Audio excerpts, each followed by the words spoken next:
में भी बीजेपी की सरकार रही और इसके पहले वहां भी ऐसो एक कमार जाति, कमार और करमाली, करमाली आदिवासी में है, कमार पिछड़ी जाति में है। और वहां भी संथाल परगना एक परमंडल है, 5 परमंडल मेरे झारखंड में है, उसमें संथाल परगना परमंडल है। उस परमंडल के लिए सरकार ने, वहां की सरकार ने आदिवासी सूची में जारी कर दिया। हम माननीय मंत्री से मिले थे और सबसे भाई क्या है, पूरे राज्य में एक शेड्यूल बनना चाहिए, एक सूची बनना चाहिए, एक परमंडल में कैसे सूची जारी कर दी गई है। तो इसको ध्यान में रखकर सरकार को काम करना चाहिए। है क्या, ये लोग दोनों जाति के लोग, कमार और करमाली, दोनों का शादी विवाह सबका होता है एक साथ रहन सहन सब कुछ है। लेकिन खतियान भी हम देखा जाए तो एक गांव का सीमा कटता है, उसके ये साइड दोनों एक ही रैयत का अगर जमीन है तो एक में करमाली है खतियान में, एक में कमार है। कमार जिसमें लिखा है वो हो गया पिछड़ी जाति और करमाली जिसमें लिखा होगा आदिवासी। ये स्थिति सरकार बनाती है। तो ये राजनीतिक तौर से अगर करती तो ये भी ठीक नहीं है। इसलिए पूरे राज्य में एक शेड्यूल में एक जात को रखना चाहिए। हम माननीय मंत्री से निवेदन करना चाहते हैं कि कम से कम कहीं भी किसी राज्य में ऐसा हो तो पूरे राज्य का एक शेड्यूल बनना चाहिए, जिससे लोगों को ज्यादा से ज्यादा लोगों आपत्ति नहीं हो, ना थोड़ा तकलीफ हो कि भाई हम एक साथ हैं, एक साथ शादी ब्याह सब कर रहे हैं और उसके बाद वो हो गया आदिवासी, हम हो गए पिछड़ी जाति, इस तरह से नहीं हो।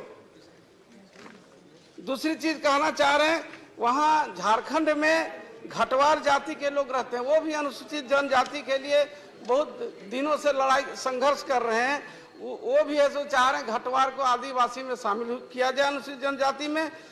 आसन के माध्यम से मंत्री जी से निवेदन करना चाहते हैं कि वहाँ के भी लोगों को घटवार को अनुसूचित जाति में शामिल किया जाए।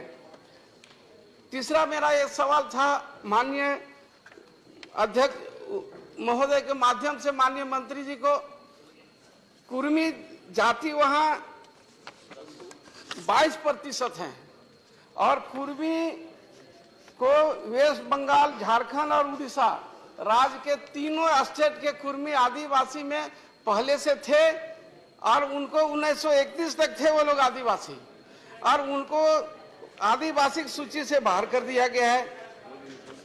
पटना हाई कोर्ट ने भी ऑर्डर में दिया कि ऐसे कुर्मी आदिवासी हैं। कलकत्ता हाई कोर्ट ने भी आदेश दिया कुर्मी आदिवासी में है, और उसके बाद उड़ीसा हाई कोर्ट का भी आदेश है आदिवासी में है। लेकिन उसके बाद सरकार भी, झारखंड की सरकार ने वहां से अनुशंसा करके भी यहाँ भेजा गया था, लेकिन किस कारण से अभी तक नहीं हुआ। अगर कुछ भूल सुधार है तो उसको सुधार कर आदिवासी के श्रेणी में उन लोगों को भी शामिल करना चाहिए। और अभी कल कुर्मी लोग आदिवासी में सूची में शामिल करने के लिए महोदय, ये लोग है सो वेस्ट बंगाल के सांसद, उड़ीसा के और है सो आपका झारखंड के लोग सांसद, विधायक और मंत्री सभी लोग है सो जंतर मंतर में धरना पर कल बैठे हुए थे। इसलिए आसन के माध्यम से माननीय मंत्री जी, हम लोग का झारखंड के रहने वाले हैं, अब माननीय मंत्री जी से हम निवेदन करेंगे, ये हम लोग को बहुत सीनियर रहे हैं, मित्र रहे हैं, बड़े भाई हैं। हम कहेंगे कि कुर्मी को भी है सो वेस्ट बंगाल और झारखंड और उड़ीसा के कुर्मियों को आदिवासी श्रेणी में शामिल करने की कृपा की जाए। माननीय नरेंद्र मोदी जी इसके लिए है सो उनको बताया जा, लोकप्रिय माननीय है सो नरेंद्र मोदी जी प्रधानमंत्री हैं, उनके पास अगर जाएगा रिपोर्ट जानकारी होगी तो जरूर वो शामिल करेंगे। इन्हीं शब्दों के साथ आपने आसन के माध्यम से बोलने का मौका दिया, हम अपने विचार पे बयान देते हैं।